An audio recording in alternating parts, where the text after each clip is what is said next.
ఒక ఊరిలో ఒక తల్లి కుక్క తన 6 బుజ్జి కుక్క పిల్లలతో సంతోషంగా జీవిస్తూ ఉండేది. ఒకరోజు పిల్లలతో కలిసి తిరుగుతుండగా ఒక బావి కనిపించింది.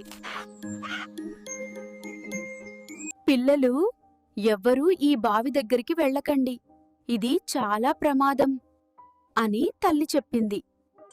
కాని ఒకరోజు పిల్లలు ఆడుకుంటూ అదే బావి దగ్గరికి వచ్చారు. ఒక చిన్న కుక్కపిల్ల అమ్మ ఎందుకు అలా చెప్పిందో చూద్దాం అని బావిలోకి తొంగి చూసింది.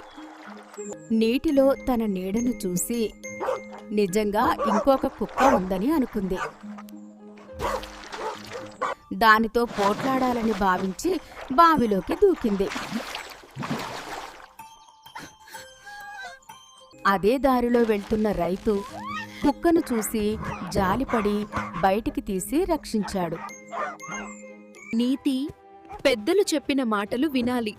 సందేహం ఉంటే ప్రశ్నించవచ్చు, కానీ ఎప్పుడూ నిర్లక్ష్యం చేయకూడదు.